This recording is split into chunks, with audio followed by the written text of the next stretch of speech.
Good afternoon, everyone, and welcome to the third and final episode in our latest three-part webinar spring series. My name is Bertie Heritage, and I'm a coach here at Crowdfunder UK. And today, specifically, we're going to be looking at launching your project. And we're very fortunate to be joined by Rob from Beach Guardian, who's in the process of running a new project himself. Hello, Rob. Yes, hello everybody. Nice to be here. Thank you very much for asking me. Well, it's a great pleasure to have you, Rob. And as mentioned, for everyone watching, it's a really good opportunity to learn about how someone else is going through the motions of putting a crowdfunding campaign together. Yes. Right. So, as mentioned, we're going to be talking about the launching crowdfunding campaign. And Rob, it would be great to hear a bit about the actual Beach Guardian and campaign and why you've decided to crowdfund. Okay, so the Beach Guardian is a community interest company that we started in February. I'm the co-founder with my daughter, Emily, and Emily is 21. She'll be 22 this month, and she's just about to finish university. And we've been picking up plastics from our local beaches.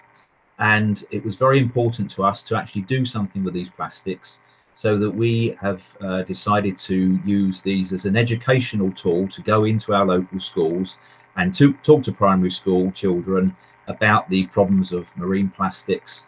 So we wanted to run a crowdfunding campaign to find a way to raise money to be able to coincide with Emily finishing university, so that we can hopefully employ her to coordinate beach cleans and to be able to go into schools and carry out educational programs.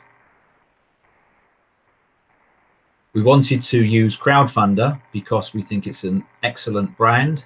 The support is very good, and it's very easy and straightforward. It has a great reputation, and it's been a real eye-opener to look at the tools and the resources that are available to help us in our preparation and make sure that when we are launching properly, we've got the best possible chance of having a successful campaign.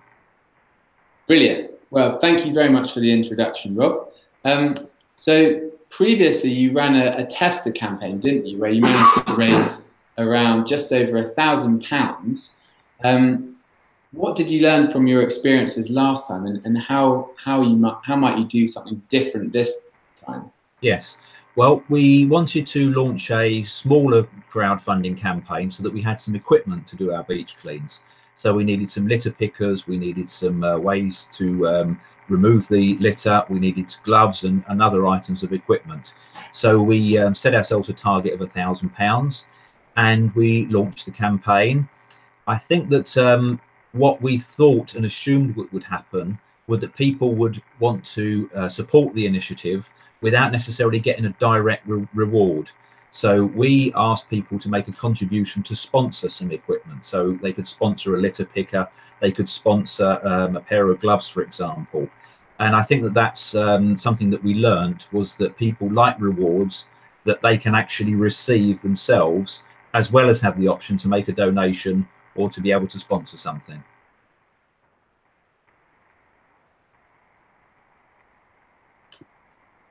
Great, thank you, Rob. So in terms of the preparation for everyone's watching today, you'll be familiar with the 3 guides that we recommend you read in tandem to watching these webinars. Yes. There are 3 different series on planning your project, creating it and running it. So do download this guide. It's available at crowdfunder.co.uk/guides. So we're going to get into the depth of running your project now. So Rob, it'd be interesting to learn a bit about the kind of preparation that you've done so far for your launch. Yes. So I think it's important that you have a look at other crowdfunding campaigns, have a look at what people are doing that are perhaps similar to you and what's been successful. I think that the tools that the crowdfunding campaign give means that you can have the best possible way of getting your message across. So I think that there's an opportunity to have a video. So we've created a 1.5-minute video talking about our initiative and what our objectives are. We've also got some photographs of what we're doing, but also photographs of the rewards.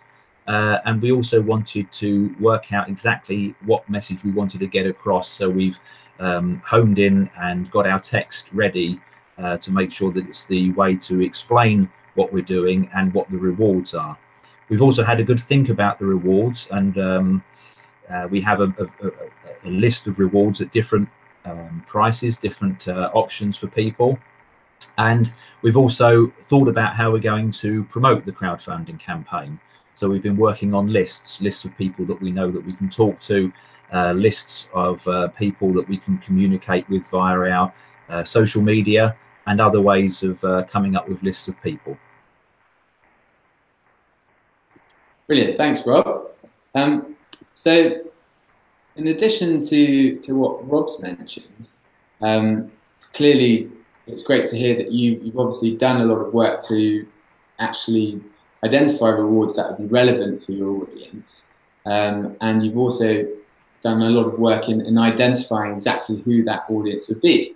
And what I'd like to add to that would be a few kind of tips for everyone on that kind of day one launch approach to make sure that you start with your project with a bang. I think first tip really would be to line up that first 10% of your target. And the reason why I recommend doing that is because you can then get that pledged on as quickly as possible once your campaign starts, which means that you're off that zero mark, which can be the scariest point.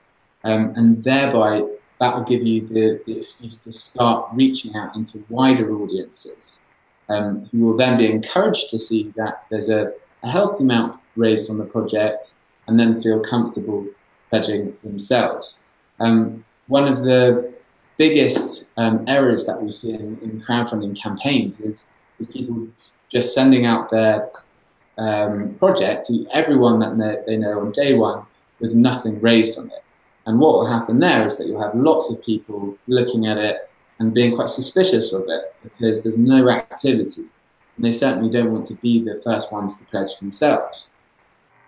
So how can you line up that first 10%? Well, there are a number of different ways, but I think that will go back to your network now. So you, first of all, can identify where the larger pledges might come from. You can identify who within your personal network, and that's close to you, can pledge. And I'd suggest as one of the key activities that you do on your launch day is getting your team together, or a friend, or if it's just yourself, and making an extensive list of at least, let's say, 10 people each, and spending an afternoon calling through everyone to explain exactly what it is you're doing and how they can help, and more importantly, why it's so important that they pledge at the beginning of the campaign to help you build up that momentum to help you raise the money you need to.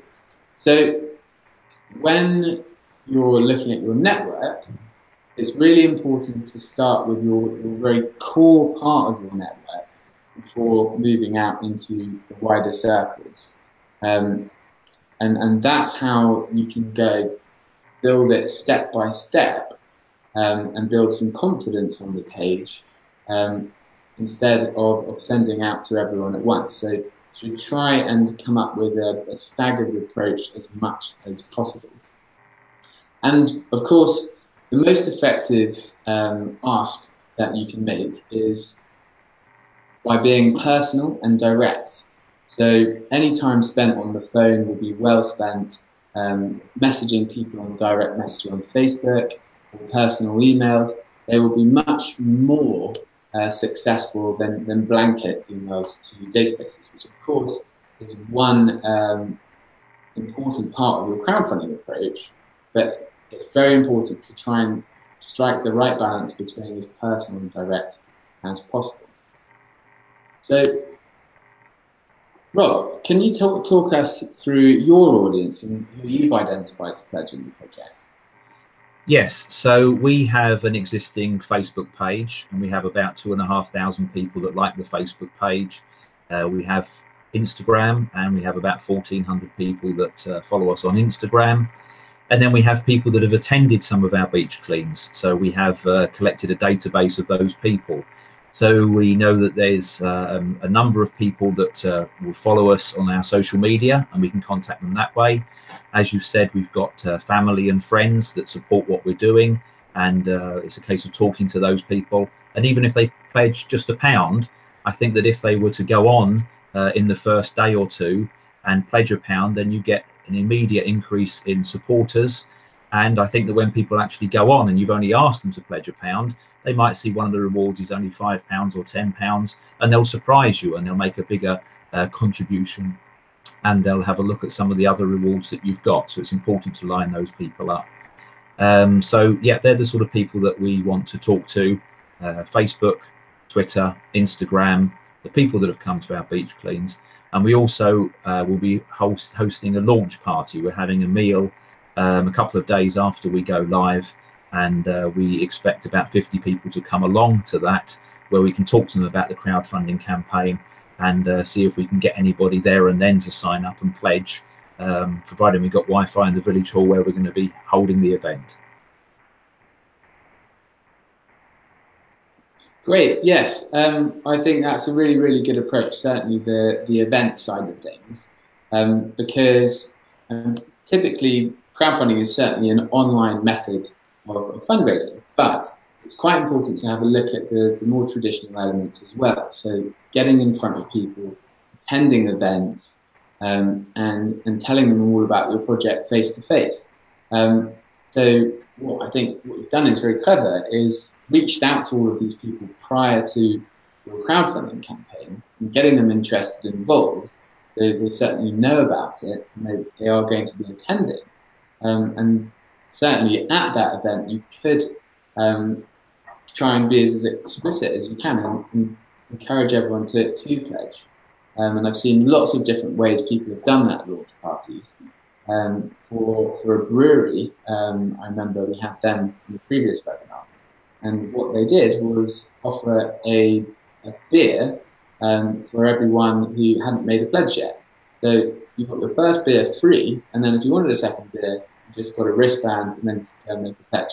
There's a number of different things you can do on the launch day to make sure that you're getting some people converting their attendance into pledges.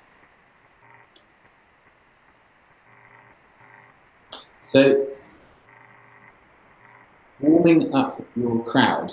Everyone should be familiar with the network map exercise, and that was in the first guide on planning your project. This is a very, very key exercise, and is certainly part of the very early stages and beginning process. There's also, it will be a firm friend throughout the 4 weeks that you're live. So it's essential to keep that with you and keep growing it and making it as exhaustive as possible. But what you should be doing is, once you've got that network map in place, is identifying what your approach to each of those groups will be, and how can you be as effective as you can be in your outreach. So we can have a look at a variety of different channels that would be suitable for different audiences. But as we mentioned with the strategy, you should start with your core audience first. So here we've got your friends and family, existing supporters and customers, any key partners, then Facebook, and then you can spread it wider and wider beyond that. So on there we've got press. So press is certainly a good opportunity to gain exposure for your crowdfunding campaign.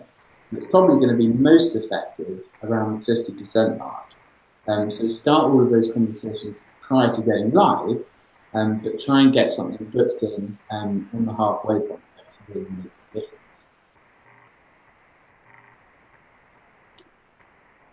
So to get launch ready, here are the few steps that you can go through before that day. So having a date set in stone is very important, and that enables you to talk to people in your audience or close friends to get it in their diary.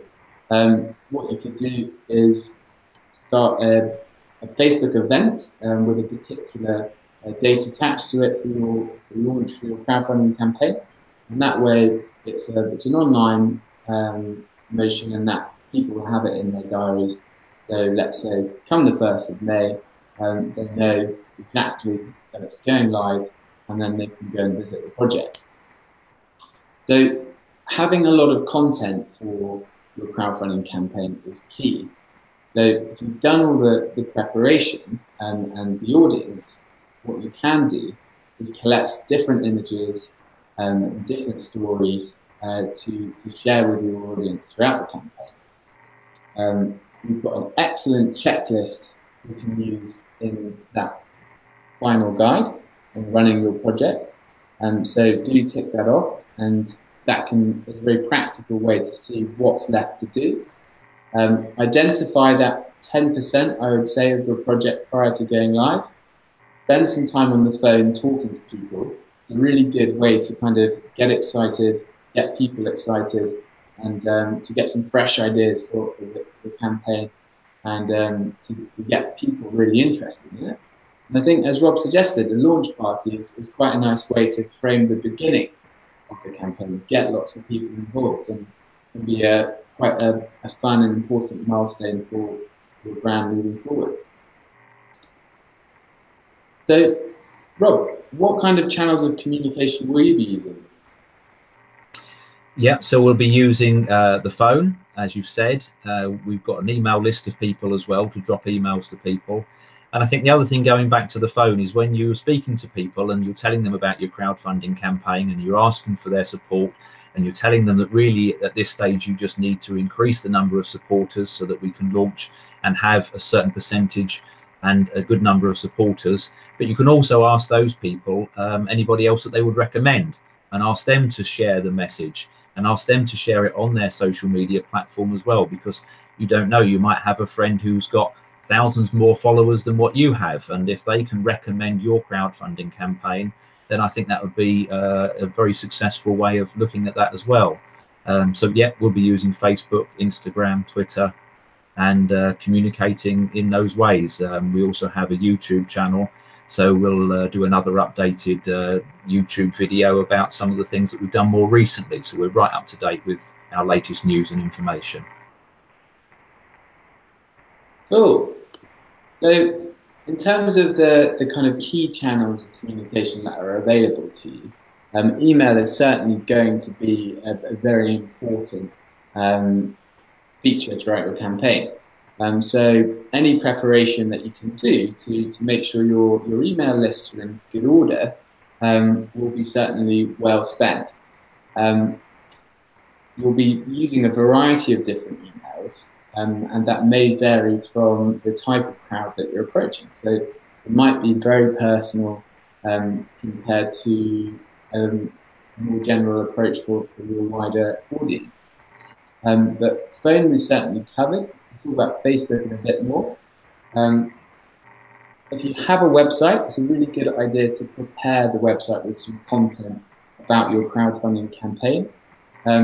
One of the quite cool things that you could do is talk to whoever makes your website and get them to put an expression of interest form on there. So if anyone goes on there, you can send them out a message enticing them to get involved and to register with their email address prior to the crowdfunding campaign. But yeah, furthermore, print is also a useful mechanism to reach out to people. So one of the projects we spoke to recently had a really nice local approach with local businesses, where she'd gone to visit lots of the shops in her area, and she'd given them flyers to distribute for her crowdfunding campaign. And for some of the shopkeepers, they were putting the flyers into the shopping bags of the actual visitors to the store. So it's quite a nice way of getting the message out. But you can talk to other cafes or local businesses to put a poster in one of their shops. And of course, yeah, don't be afraid to get out there and to speak about your project. During this process, we'll really be shouting about the project, the loudest and proudest you have about anything in your life. So it's a really, really important part of it, and to communicate that enthusiasm and to get to in front of your community and speak to them directly about it. And I know, Rob, that's something that you're very good at doing already. Today you were in Padstow talking to volunteers about the recycling project that they had going, and then that gave you a chance to speak to others who were there and spread the word about the actual Beach Guardians initiative there and then.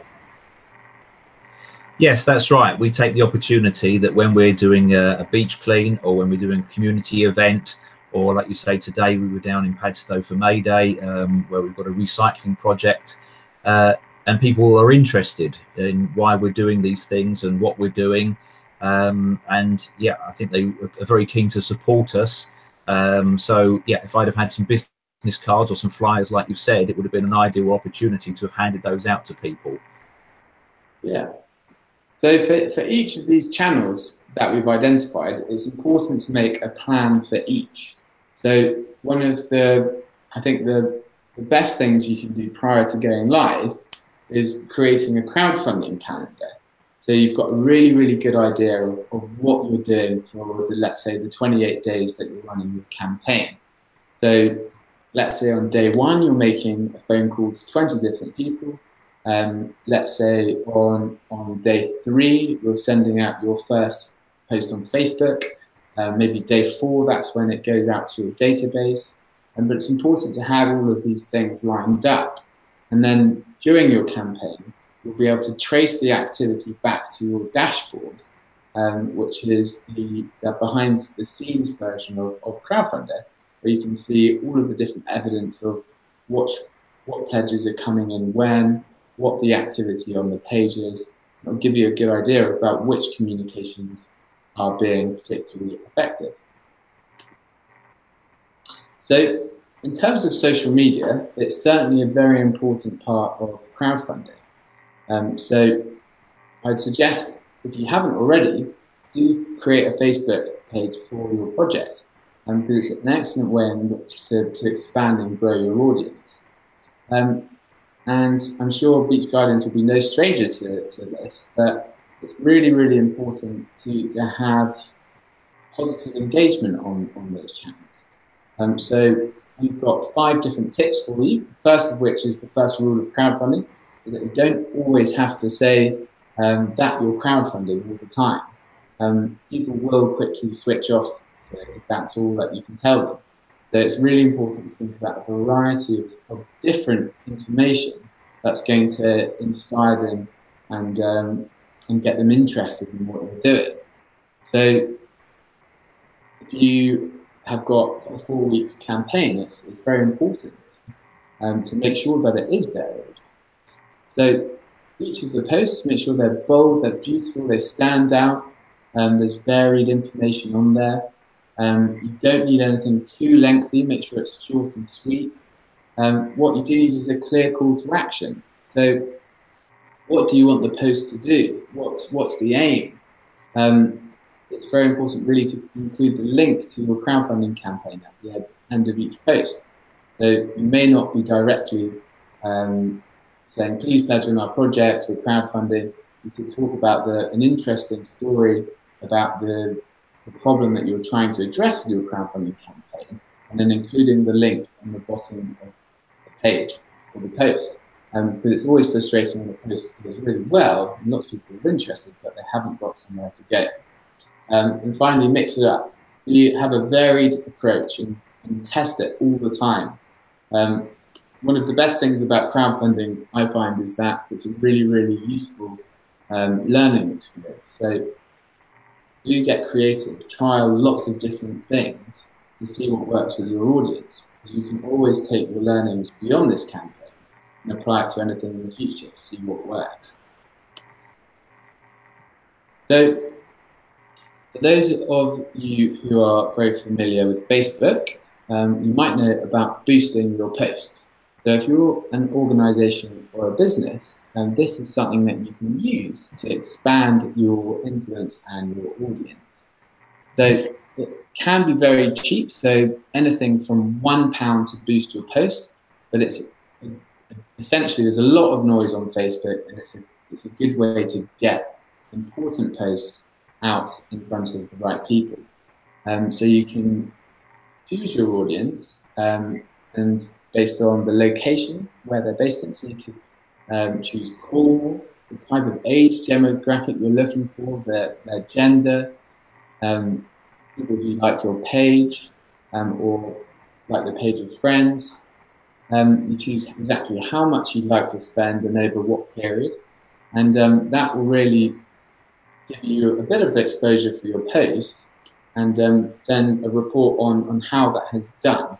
So then it will give you an idea of whether it is worth a bit of a spend. It's never a lot of money, but it's always something to consider.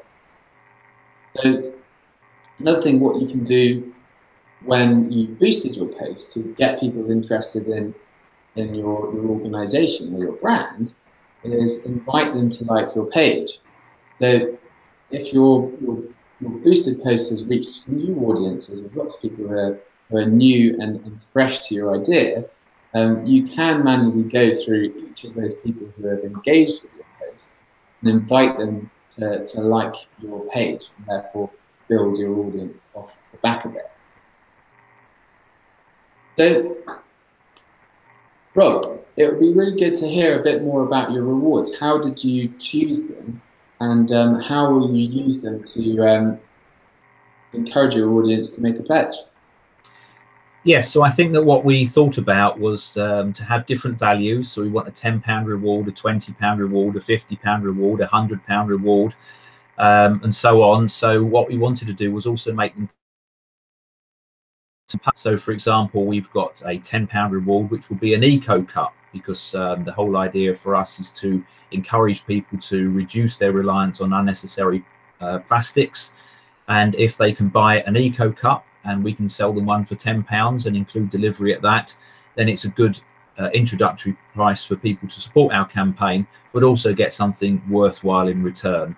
We've got a £20 reward, which is going to be a t-shirt, and it will be a nice cotton t-shirt printed with a plastic design, so people can really get a selection of rewards at different price points. Yeah, some of the things that I really liked about your rewards is as you suggest, there's an opportunity for people to get something tangible in return, and to encourage the influence of behaviour. So, as you suggest, using a keep cup, which you can provide for your crowdfunding campaign, is an excellent way to make an impression on people. To say, look, this is what we're challenging, is the overuse of single-use plastics. And through our campaign, and by supporting us, you can get a keep cup, which is a much more sustainable method. You can take that everywhere, and then everywhere, and you'll be an ambassador for the brand. But you also have quite a good approach when it comes to sponsorship. So can you tell us a bit about the sponsorship type rewards that you've got? Yes, so we've got a couple of options there. If we wanted somebody, say a company, an organisation, to sponsor a beach clean, they could pledge £100, and we would then share on our social media the fact that it's sponsored by a particular company or organisation. And it may be a company that has got something that we can align ourselves with. So, for example, a reusable drinks bottle manufacturer, somebody that's making a wetsuit out of recycled ghost gear, for example. Those sorts of people would be benefiting from seeing our beach cleaners and our Facebook followers follow what they're doing and be able to recognise their brand. Great, thank you, Rob. So, in terms of the 4-week campaign, this is a kind of typical example of the kind of activity that you will expect to see. So you can see there's usually a peak of activity at the beginning and a peak at the end, and there can be a bit of a lull in the middle. So knowing what is going to happen, what you can expect, it's really important to make each of those peaks on either side as big and large as possible. So to really ramp up your activity and make sure you've covered all of those bases. But over that middle period, that's when people start to lose a bit of interest. So to maintain the urgency and their engagement, it's important to have lots of and varied activities going on through that middle bit.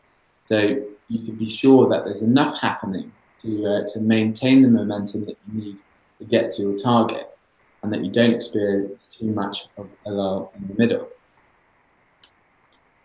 So another very useful crowdfunding tool is the project update.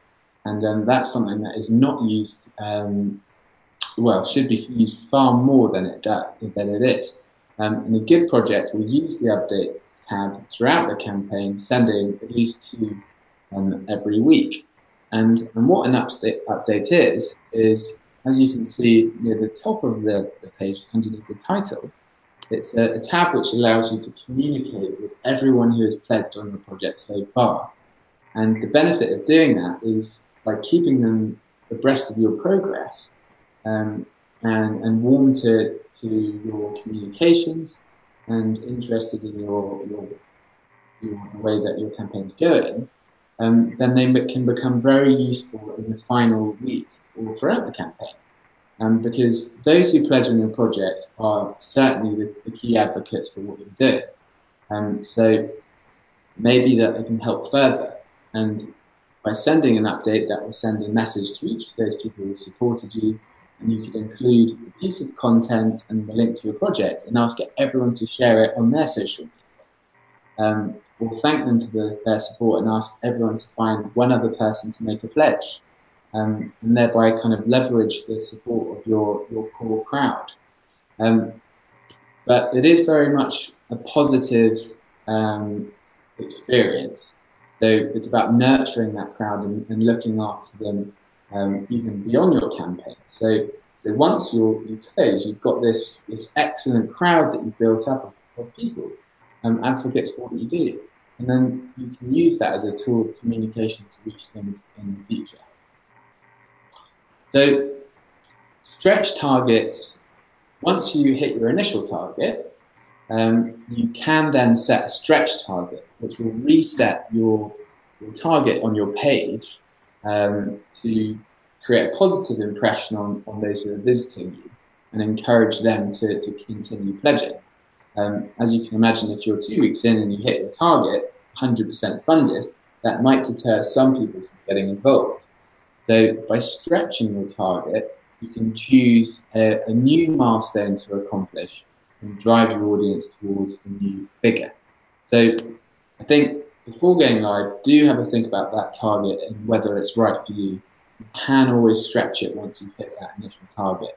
So it's sometimes best to start with what you're comfortable with, get that out the way early, and then you can create a lot of success and show that it's going really well by hitting out your targets and setting different stretch targets along the way. So, Rob, what do you think your biggest challenge will be? I think one of the biggest challenges will be that people will assume that somebody else is going to pledge and they don't need to. And I think that if somebody says, yeah, I'll pledge, you need to make sure that they actually do and you follow that up. And I think you need to make sure that people have the message to know how important it is for them to pledge there and then. So as you said earlier, it's very important to make sure if you do a Facebook post that you enable people to click on the right link and go to it and be able to make a pledge immediately. So I think that's our biggest challenge is making sure that people understand and appreciate that they need to make that pledge and show their support as soon as we ask them to, really. Yes. Absolutely, and I think it's a really, really important thing to bear in mind for everyone watching today, is that in an ideal world, everyone would of course respond to your message or your request instantaneously and pledge on your project. But the reality is people are busy, there's a lot to do, and they may not get back to you in that first instance. So don't be afraid, you do have to ask a few times during your campaign and become comfortable with doing so. it is only a small amount of time. It's only really a month that you're looking at. So people will forgive you for badgering them, because you've got a clear start and an end date, and you need to get it done. So part of your email strategy, your strategy on the phone or via Facebook, will be to remind people, to ask them to support your project. And you may need to say that a couple of times to get it done. But it's absolutely worth it. And as mentioned, it's a finite exercise, and you can achieve a lot in a month's time. And really, that accelerated program of marketing can benefit your organisation, products, or business in so many ways. It very much is worthwhile. So before going live, it's important to check really if there's any extra funding that's available that you haven't noticed already. So what you can do is, if you go to the Edit My Project section of your page, which is the blue ribbon at the top, there's a tab called Extra Funding, which will show you what funds that might be relevant to you. Or you can go to crowdfunder.co.uk/funds, and that will give you the different list of funds that you have available, which are either by purpose, from different corporations with particular funds available for certain types of projects. So an example might be Santander Changemaker, who look to support communities. So, or it might be that you're based in Dorset or Plymouth or Lambeth or Barnsley, all of which have council funds available for match funding. So do have a look at that. It's an excellent extra win for your project. Great. Well, thank you so much for your attention today. I hope that has been helpful. And thank you, Rob, very much for joining us today. It's been marvellous to have you with us. You're a source of wisdom, and we wish you all the best for your crowdfunding campaign to come. Very exciting stuff. For anyone else who has any questions about crowdfunding, do feel free to get in touch with us at support@crowdfunder.co.uk. But thanks all for watching, and we'll see you next time. Thanks, Rob. Yeah, very welcome. Cheers.